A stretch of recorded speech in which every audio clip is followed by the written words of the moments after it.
찬송가 369장, 통일 찬송가는 487장 찬양하도록 하겠습니다.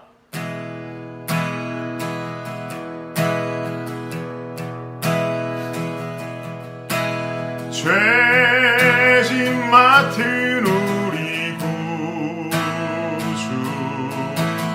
어찌 좋은 친구인지,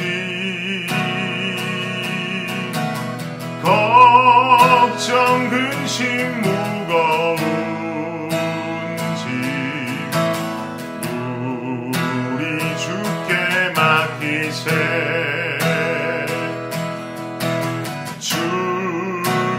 고함 없는 고로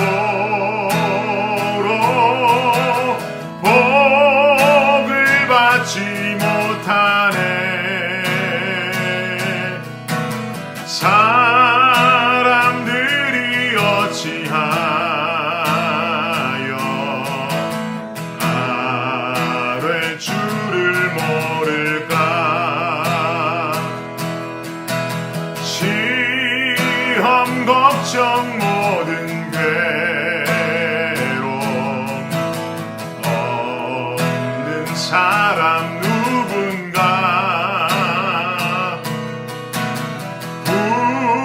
부질없이 낙심 말고 기도드려 아뢰세. 이런 진실하신 친구 찾아볼 수 있을까. 우리 약함 아시오니 어찌 아니하될까. 근심 걱정 무거운지, 근심 걱정 무거운지, 아니진 자 누군가. 비난처는 우리 예수 주께 기도드리세. 세상 친구 멸시하고 너를 조롱하여도 예수 품에 안기어서 참된 위로받겠네. 3절 다시 한번 합니다. 근심 걱정, 근심 걱정 무거운지, 아니진 자 누군가. 비난처는 우리 예수 주께 기도드리세. 세상 친구 멸시하고 너를 조롱하여도 예수 품에 안기어서 참된 위로받겠네. 네, 오늘 말씀은 예레미야 26장 16절부터 24절까지 말씀입니다. 예레미야 26장 16절로부터 24절까지 말씀, 우리 함께 한 목소리로 읽도록 하겠습니다. 시작. 고관들과 모든 백성이 제사장들과 선지자들에게 이르되, 이 사람이 우리 하나님 여호와의 이름으로 우리에게 말하였으니 죽일 만한 이유가 없느니라. 그러자 그 지방의 장로 중 몇 사람이 일어나 백성의 온 회중에게 말하여 이르기를, 유다의 왕 히스기야 시대에 모레셋 사람 미가가 유다의 모든 백성에게 예언하여 이르되, 만군의 여호와께서 이와 같이 말씀하셨느니라. 시온은 밭같이 경작지가 될 것이며 예루살렘은 돌무더기가 되며 이 성전에 사는 산당의 숲과 같이 되리라 하였으나 유다의 왕 히스기야와 모든 유다가 그를 죽였느냐? 히스기야가 여호와를 두려워하여 여호와께 간구하매 여호와께서 그들에게 선언한 재앙에 대하여 뜻을 돌이키지 아니하셨느냐? 우리가 이같이 하면 우리의 생명을 스스로 심히 해롭게 하는 것이니라. 또 여호와의 이름으로 예언한 사람이 있었는데 곧 기럇 여아림 스마야의 아들 우리아라. 그가 예레미야의 모든 말과 같이 이 성과 이 땅에 경고하여 예언하매 여호야김 왕과 그의 모든 용사와 모든 고관이 그의 말을 듣고서 왕이 그를 죽이려 하매 우리아가 그 말을 듣고 두려워 애굽으로 도망하여 간지라. 여호야김 왕이 사람을 애굽으로 보내되 곧 악볼의 아들 엘라단과 몇 사람을 함께 애굽으로 보냈더니 그들이 우리아를 애굽에서 연행하여 여호야김 왕에게로 그를 데려오매 왕이 칼로 그를 죽이고 그의 시체를 평민의 묘지에 던지게 하니라. 사반의 아들 아이감의 손이 예레미야를 도와주어 그를 백성의 손에 내어주지 아니하여 죽이지 못하게 하니라. 아멘. 오늘 본문을 통해서 우리는 본문 속에 나오는 두 사람에게 주목해 볼 필요가 있습니다. 한 사람은 누구냐면 예레미야라고 하는 선지자이죠. 그리고 다른 한 사람은 우리야라고 하는 자입니다. 이 두 사람은요, 서로 공통점도 가지고 있고 차이점도 가지고 있는 인물들입니다. 공통점이 있다면 무엇이냐면 두 사람 다 하나님의 말씀을 바르게 대언하는 하나님의 예언자라는 사실입니다. 이것이 공통점이고요. 차이점이 있다고 한다면 차이점은 무엇인가? 하나님의 말씀을 바르게 대언함으로 말미암아 나타나게 되는 결과가 조금은 차이가 나게 됩니다. 무슨 이야기인지 더 구체적으로 한번 말씀을 들여다보도록 하지요. 먼저 어제 말씀 본문이었던 16장 2절 말씀을 한번 보도록 하겠습니다. 여호와께서 이와 같이 말씀하시니라. 너는 여호와의 성전 뜰에 서서 유다 모든 성읍에서 여호와의 성전에 와서 예배하는 자에게 내가 내게 명령하여 이르게 한 모든 말을 전하되 한마디도 감하지 말라. 하나님께서 예레미야에게 명하시기를 내가 너에게 명령하는 말을 전하되 중요한 것은 한마디도 감하지 말고 빼먹지 말고 전하라는 겁니다. 정확하고 바르게 전하라는 거죠. 예레미야는요, 이런 하나님의 명령에 순종해서 하나님의 말씀을 단 한마디도 감하지 않고 빼먹지 않고 정확하게 전달합니다. 어떤 이야기를 전달했는지 한번 본문을 보시죠. 어제 본문입니다. 26장 6절 말씀. 내가 이 성전을 실로와 같이 되게 하고 이 성을 세계 모든 민족의 저주거리가 되게 하리라 하셨느니라. 내가 이 성전을 실로와 같이 되게 하겠다. 폐허로 만들겠다는 말이겠지요. 그리고 이 성을 세계 모든 민족의 저주거리가 되게 하겠다. 이것은 아주 무서운 하나님의 경고입니다.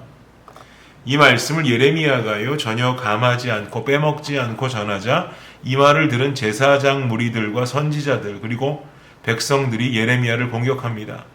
기분 나쁘다는 거죠. 죽이겠다는 겁니다.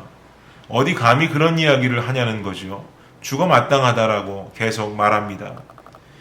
예레미야를 죽이자고 일어나는 종교 지도자들과 백성들이 예레미야를 고관들, 즉 관리들 앞에 세우게 됩니다. 그리고 말합니다. 예레미야가 엉뚱한 예언했다는 거죠. 이거 거짓 선지자라는 거예요. 거짓 예언했다라고 막 주장합니다.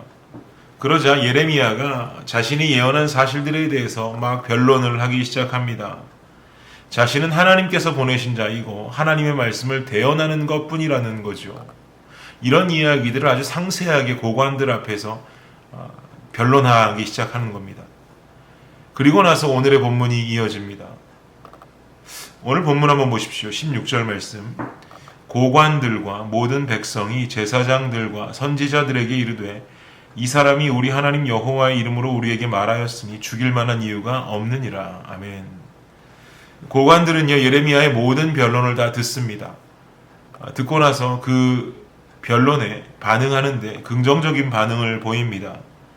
예레미야가 여호와의 이름으로 우리에게 말하는 것이니 죽을 이유가 없다라는 마음의 결정을 내리게 되죠. 이어지는 17절과 18절 말씀 보십시오.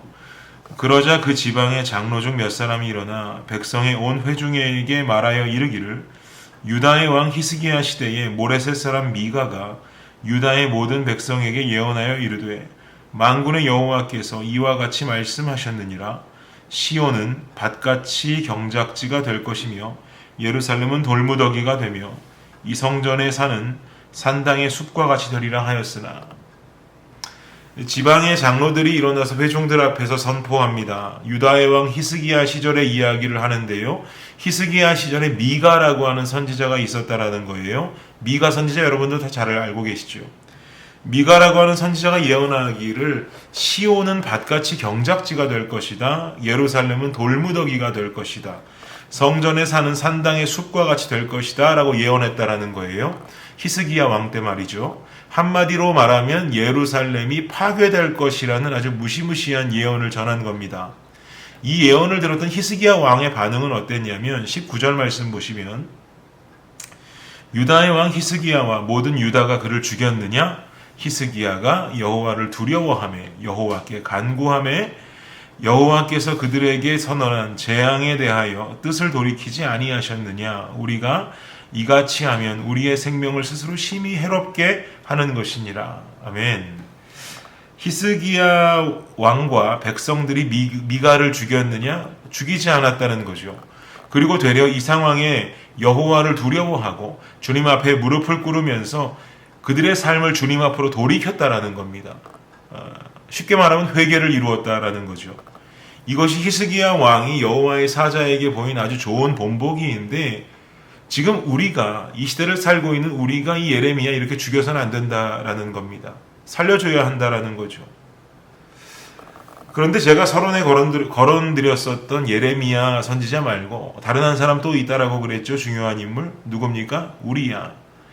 이 우리야는 어떤 사람이냐? 20절 말씀 보십시오. 또 여호와의 이름으로 예언한 사람이 있었는데 곧 기럇 여아림 스마야의 아들 우리야라.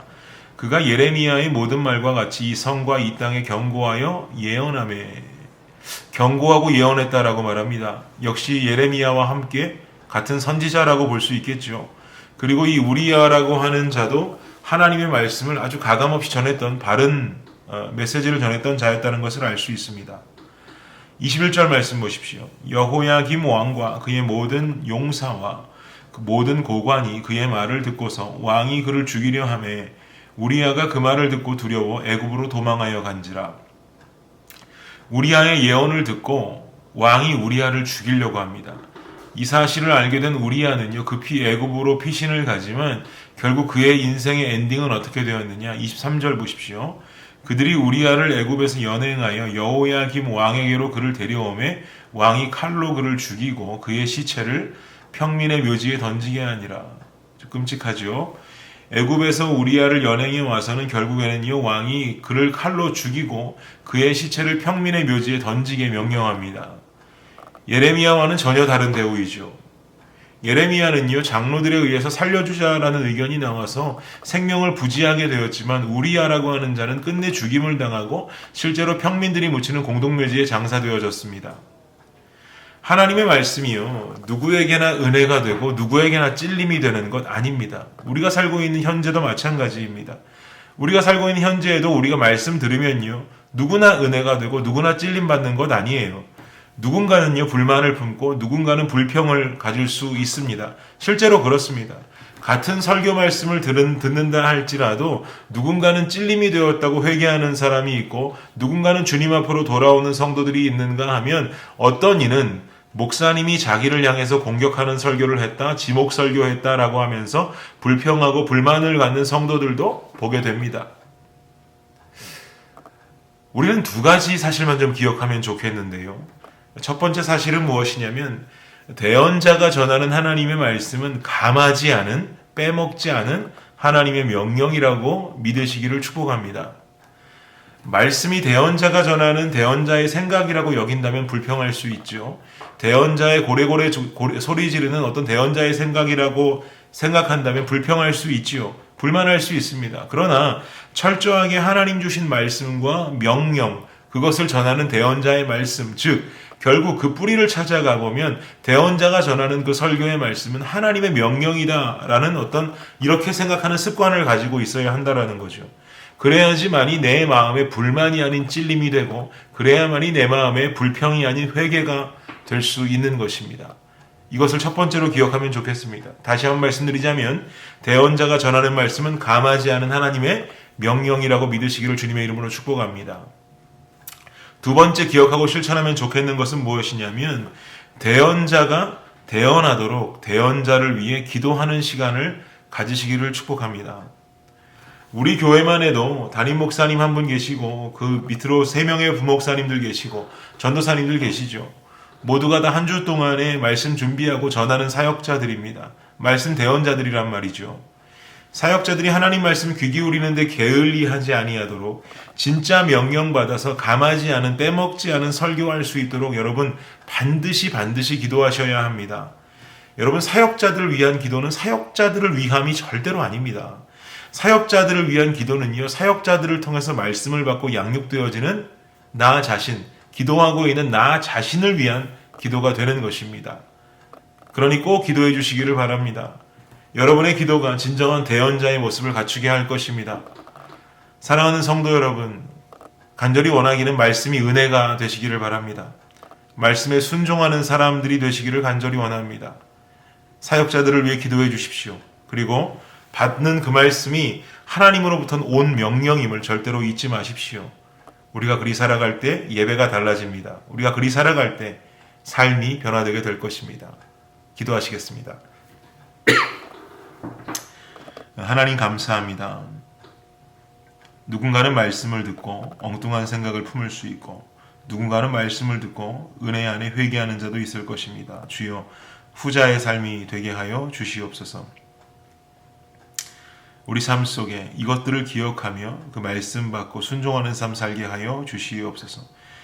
주님께서 주시는 그 말씀, 대언자를 통해 전달되는 그 말씀, 뿌리는 주님께로부터 온 하나님의 감하지 않은 명령임을 깨우치게 하여 주옵소서. 그리고 그렇게 바르게 전달할 수 있는 사역자들로 세워지도록 사역자들을 위해서 기도하는 습관 또한 기르게 하여 주옵소서. 그리하여 말씀 듣고 순종하며 주님께 충성된 일꾼으로 성장하는 우리 모두 되게 하여 주시옵소서. 예수 그리스도 이름으로 감사하며 기도드립니다. 아멘.